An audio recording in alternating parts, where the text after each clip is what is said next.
WNYC Studios is supported by Wise. Wise, the smart way to manage the currencies you need around the world. With the Wise account, you can send, spend, and receive in up to 40 currencies with only a few simple taps. Be smart. Get Wise. Download the Wise app today. Terms and conditions apply.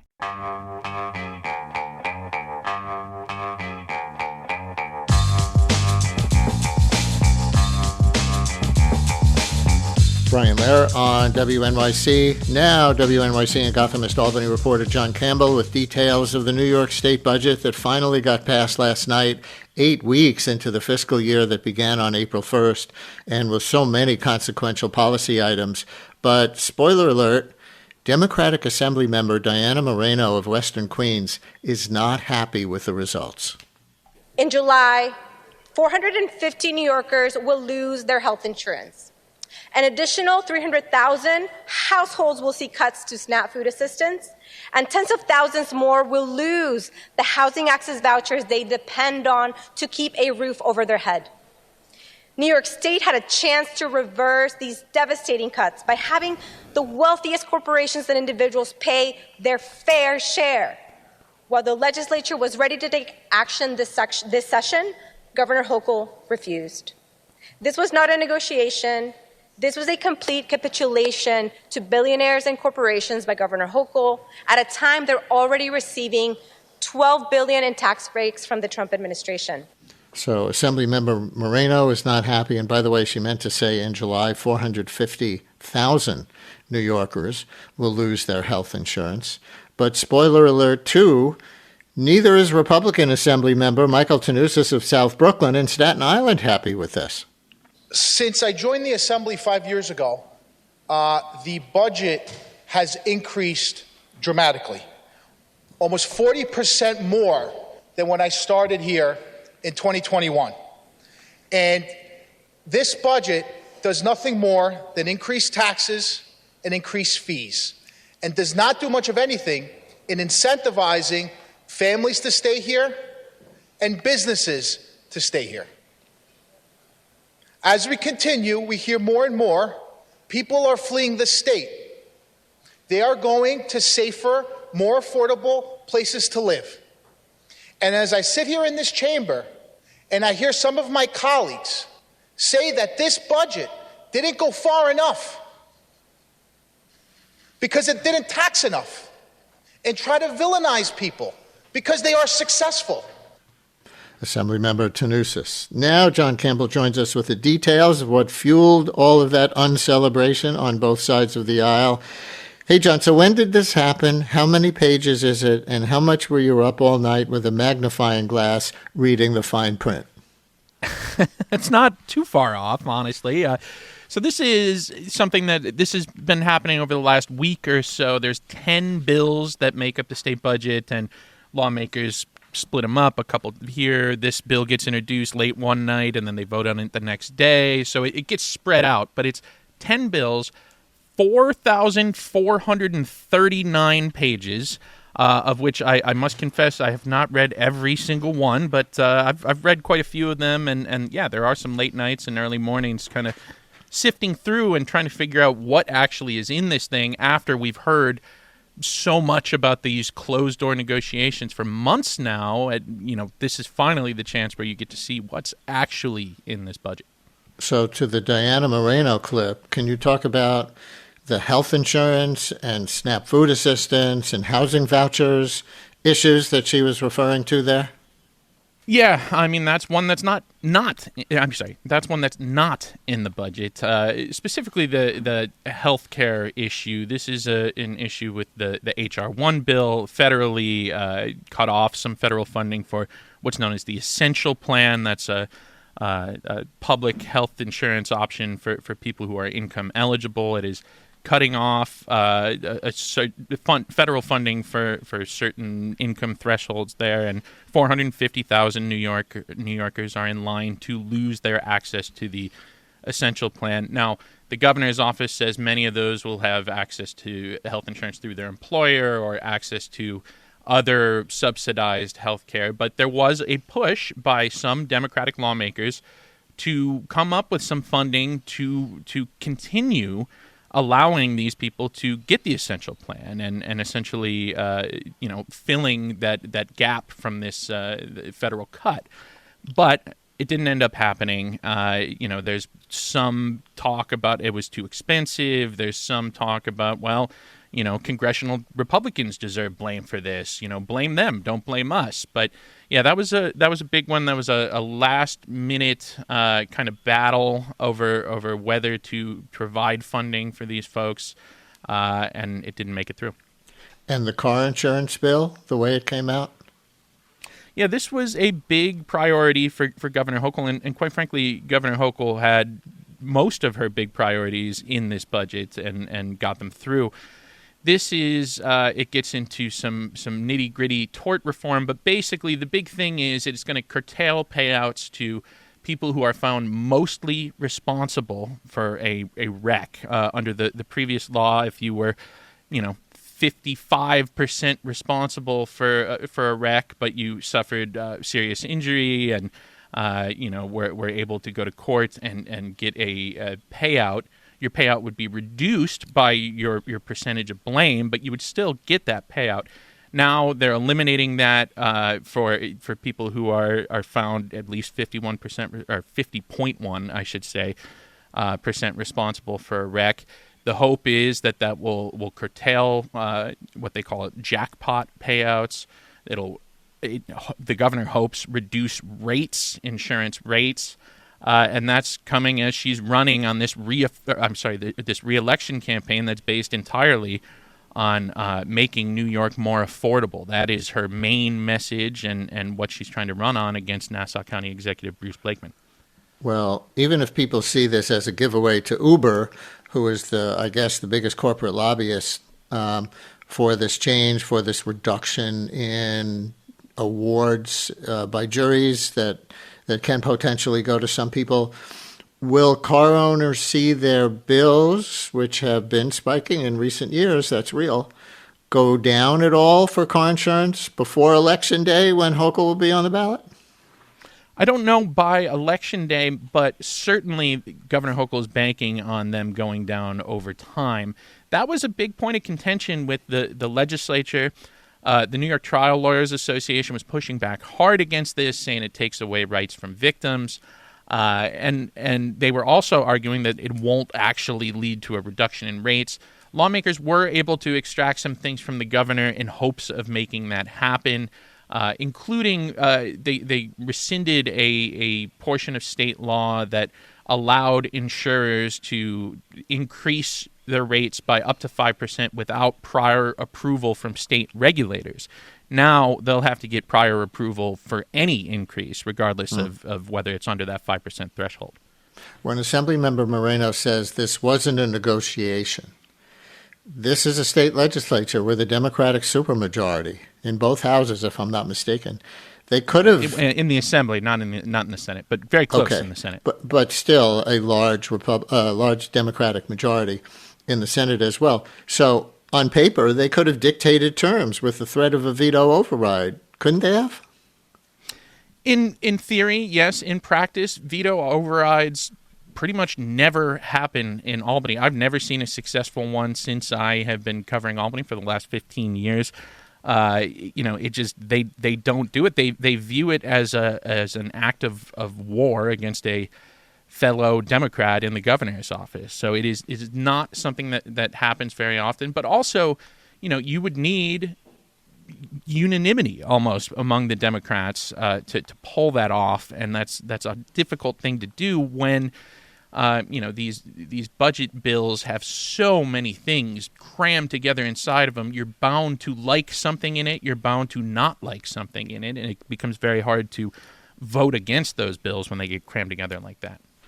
And listeners, your questions and comments welcome for Jon Campbell on the New York State budget, finally passed now with all these provisions. Some of them, as we've been discussing, aren't even budget provisions like what the state is going to spend money on, but policy things that got packed in there as well. But finally passed now for the fiscal year that began April 1st, 212-433. WNYC, call or text 212-433-9692. Maybe you were following a particular piece of legislation that hasn't been so much in the headlines like the ones we've been talking mostly about so far, and you want to know how it turned out, or anything else, 212-433, WNYC, 212-433-9692. Call or text for our WNYC and Gothamist Albany reporter, Jon Campbell. To the Assembly member Tanusis clip, Republicans aren't happy either?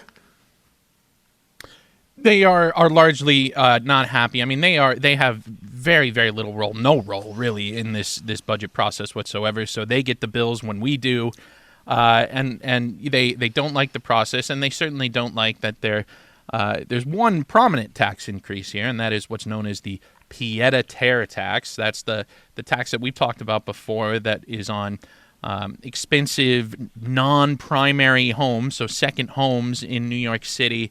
That is what Mayor Mamdani is billing as his tax on the rich. It's expected to generate $500 million a year for New York City, and it is the one major tax increase that Governor Hochul agreed to in this budget. Democratic lawmakers would have liked to have gone much further and taxed income. Increased income taxes on the wealthy. Republicans want to see tax cuts. So when you hear Michael Tanusis, the assembly member from Staten Island, talking about why he's unhappy, he wants to see tax cuts. There aren't any tax cuts in this budget, I should say. And the sheer size of the budget that he cited in this clip, he said when he joined the assembly 5 years ago, the budget was 40% less than it is now. Or another way to say that, the budget has increased, the total amount that the state spends, increased 40% in just the last 5 years. Is that a true stat? Yeah, that's absolutely true. I mean, the budget has really, really increased every single year. And a lot of that is driven by education spending. New York guarantees in this budget at least a 2% increase to every single school district across the state, regardless of whether their enrollment has gone up or down. That is in large part to Medicaid. Medicaid costs have gone up significantly over time, and New York opts into many, many different Medicaid programs that perhaps some other states don't. So yes, it is a particularly large state budget. It has gotten larger over time, and yeah, no, that's not an embellishment in terms of how much it has gotten bigger over time. Before we get to what they actually did on climate and carbon emissions and some other things in here, before we get too far away from the car insurance bill, let's take a call from Peter in Queens, who is a personal injury attorney, he says, so this is relevant to him. It was the trial lawyers who were on the other side of Uber in the battle for this. The trial lawyers were trying to keep the potential for damage awards the way they were. So, Peter, you're on WNYC. Thank you for calling in. Yeah, thank you very much, Brian, for taking the call. I don't think people really understand that this is probably one of the largest assaults on victims' rights that we've had in a long time, because, all the scare tactics, these are all straw man arguments that huge jackpots or crazy recovery scenarios, it just doesn't happen in real life.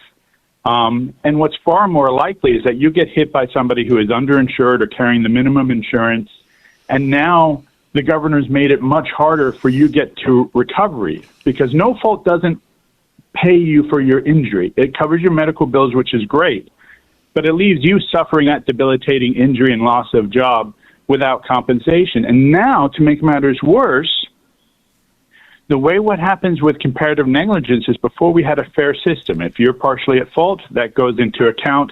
It comes out of a recovery a jury might give you. But now they've handed defense attorneys a cudgel, because defense attorneys can say, hey, look, my guy says you were looking at your phone. Well, that's not true, but my guy says it. And if the jury believes my guy, then it's going to be more your fault than his, and you're not going to get anything. So you now have to accept pennies on the dollar for that debilitating injury you just suffered. Folks don't understand how this works mechanically. As a personal injury attorney, how much of your practice is around car crashes? Most of it. I focus on representing folks who have been hit by drivers on bicycles or pedestrians. So other than trip and falls, that's probably most of it. And I guess it's a lesson to people if they haven't been involved in a car crash themselves, that there must be so many of these with the intense lobbying around this bill. And also, we see a personal injury lawyer ad, it seems like, on every other subway car and bus shelter and on TV every other break. It's that big a business, I'll or be honest, let's say there are that many crashes on the road? First, we do have that many crashes, which is really where we should be putting our energy, right? If you want to reduce claims, I'm not part of the Trial Lawyers Association. I don't have fancy ads up. In fact, I have real issues and think we need to do more to enforce our own ethics rules on those, but that's a separate discussion. But if we want to reduce claims, if we want to reduce the amount of money that has to be paid out for these injuries, then reduce the number of crashes. We have a whole toolkit of ways to make our streets safer that we're not spending enough energy on. Instead, we're taking rights away from people who were hurt. Peter, thank you very much for chiming in. So there's one side of that story, Jon. And frankly, I was surprised when I first saw that Uber was the big lobbyist to reduce the potential jury awards, because I thought Uber works where, the individual driver is using their own car and their relationship with Uber is through the app and Uber takes a cut. So I didn't realize that Uber would be personally responsible for this or corporately responsible for some of these awards in a way that would prompt so much corporate lobbying. Yeah, there are different rules for, when a Uber driver has a passenger, does not have a passenger, when they're on their way to pick up a call, when they're coming back. I mean, there's different rules set up in state law about insurance coverage for that. But Uber claims it is the largest consumer of insurance in the country. And that makes sense to some level because it is, a huge ride-hailing giant, and it is used all over the country. So it takes out insurance in addition to requiring that the drivers take out insurance. Yeah, the rules, there are strict rules set out in state law for that. And so they are anticipating that this will decrease their bills and their, payouts at trial. So, yeah, they lobbied very extensively on this. I mean, it was primarily through a statewide advertising campaign through a group known as a AstroTurf group under a different name, but it was funded entirely by Uber.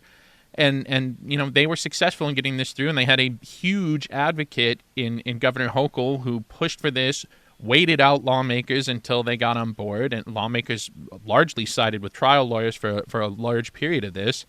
And then lawmakers were able to extract some of those insurance changes that we mentioned before, including the requiring prior approval for any increase, not just those above 5%. All right, let's get through a few more major items. And I'm going to ask you if you have one. I invited listeners to call in with any of these for them, but I'm going to ask you before we go if you have any less publicized item from these hundreds of pages of things in the new New York State budget that got passed last night that you maybe have had your eye on that you think might be of enough interest to elevate into this discussion. But your lead angle on Gothamist is that the final budget eliminates a previous mandate that New York cut its greenhouse gas emissions 40% by 2030. We've talked about the debate over that a lot on this show. How did it turn out? Well, that's exactly what ended up happening. They eliminated that 40% cut in greenhouse gas emissions by 2030. They replaced it with a less stringent goal of 60% cut, of a 60% cut by 2040. And I say less stringent goal for a couple of reasons. One, that 40% by 2030 that was in the 2019 climate law, that was a mandate. That said New York must do this. The state must come up with regulations to make it happen.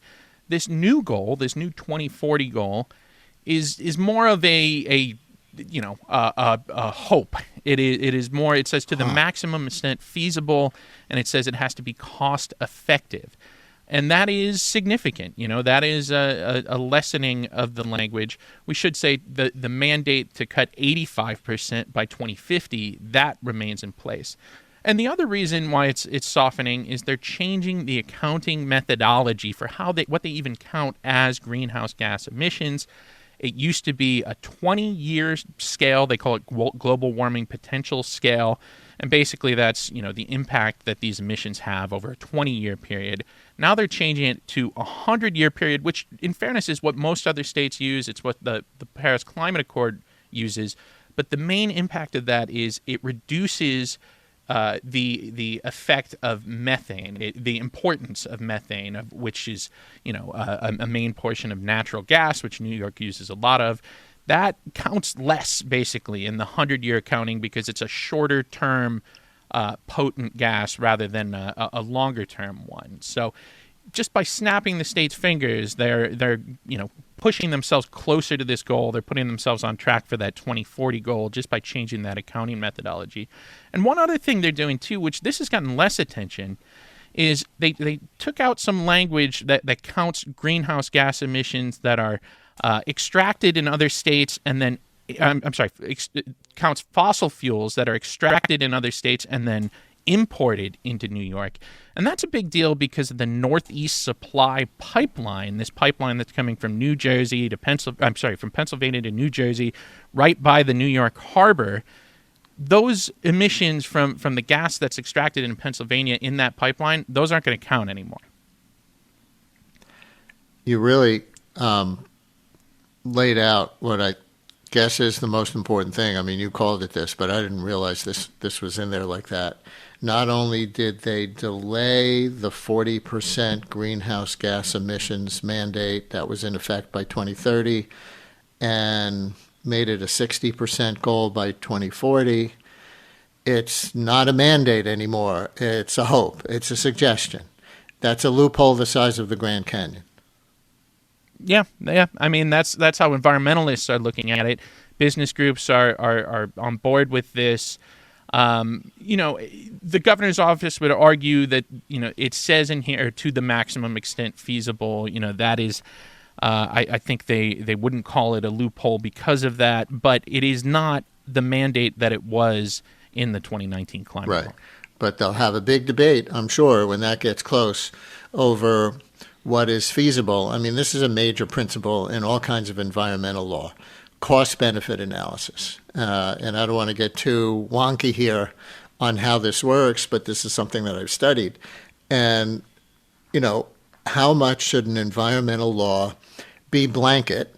You cannot pollute to this degree because it's that bad for public health. And how much should it be determined based on a cost-benefit analysis formula? How much is this going to cost consumers or taxpayers or anyone else in dollars versus the number of lives saved or destruction prevented, that kind of thing.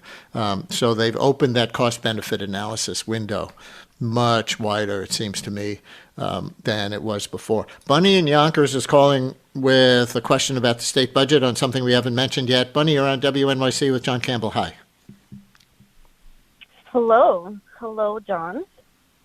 I'm calling because I want to know about the Care for All Act, the Building Up Immigrant Legal Defense Fund, which is supposed to help people who are dealing with threats from the federal government regarding their legal status, with helping paying their legal fees when they're and providing state and government the public assistance with the legal representation.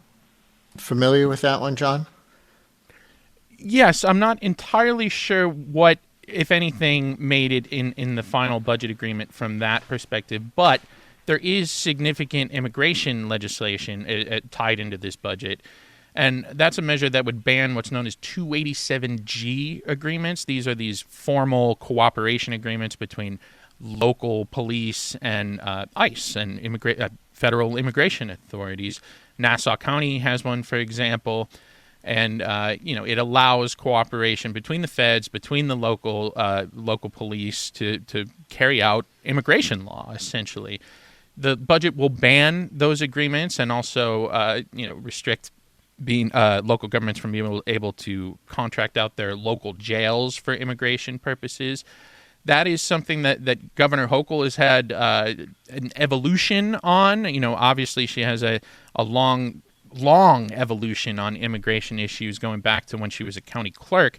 But now this is something that was pushed in the wake of what we saw in Minnesota, and it's something that will significantly limit agreements, cooperation between local police and the feds.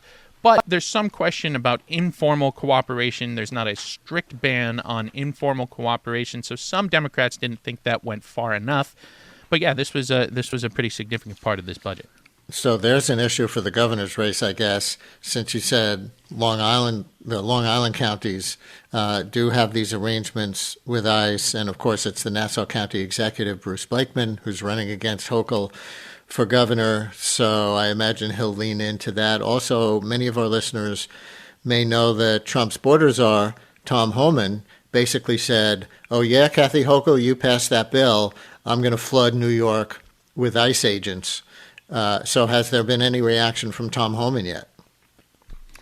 There was some reaction ahead of the passage of this. He said, anybody who passes sanctuary policies, including New York, they will flood the zone, essentially. The governor is banking on her relationship with Donald Trump. I mean, publicly it's been antagonistic.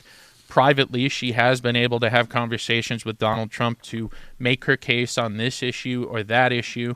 And at some point, President Trump had told her that, he won't send in additional immigration enforcement without her okay. She's relying on that going forward. She seems to think that, she has a line in above Tom Homan on this. And it's going to remain to be seen how that plays out. We have 1 minute left in the segment, John. One more from your reporting. Public sector unions also won big, you wrote. So tell us how, and then if there was any that, were less in the headlines that you want to shout out, go ahead and name it. Yep. Public employee unions have been pushing for changes to what's known as Tier 6. It's pension benefits for people who came into the system after 2012. And they won. Quite a few of them. Teachers will be able to lower their retirement age from 63 down to 58 if they have 30 years of service. State and local agency workers are going to pay less toward their pensions.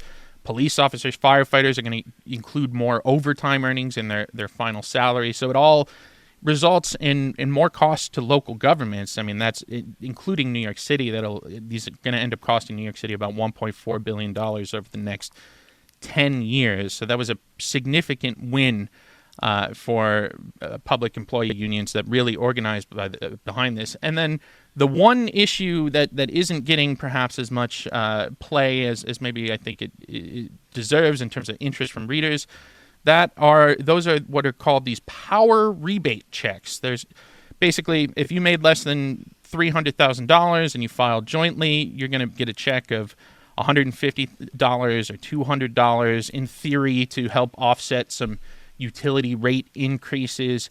For people who are single, they'll get $100 if signed by Kathy Hochul on the day before early voting starts. Yeah, well, I would bet that these will come out before Election Day, just like they usually do. So you could be getting some money right before you head to the polls. Hey, we had an advocate call in our previous segment for increasing the deposit that we pay on bottles and cans, from 5 cents to 10 cents, so that people who, actually pay their bills by collecting bottles on the streets and redeeming them can make more of a living. That hasn't gone up in decades, even though there's a lot more inflation. Did that get considered or passed? Well, it was not part of the budget, but it is something that advocates are really, really pushing for for the end of the legislative session, this post-budget part of the session, of which there's only 1 week left because this budget is 8 weeks late. So there's going to be tons and tons of lobbyists at the Capitol really flooding the zone, trying to get any number of issues passed. We should note, too, there's been a big lobbying push against the bigger, better bottle bill, as they call it, from a group that represents Coke and Pepsi and Dr. Pepper. They've been airing ads saying it's going to increase your grocery bills. They're also pushing against a bill that would require them to reduce their plastic packaging. So there's a big lobbying battle going on about that very issue, and it'll be resolved in the next week, one way or the other. Jon Campbell covers Albany, reading the fine print in this 400-something page budget that got passed last night with his magnifying glass late into the night. Jon Campbell, WNYC and Gothamist, Albany reporter. Thanks. Thank you, Brian. WNYC's journalism and storytelling is heard by millions of passionate listeners. Sponsors of our programming gain our listeners' attention and their respect. Learn about how your organization can support WNYC and WNYC Studios at sponsorship.wnyc.org.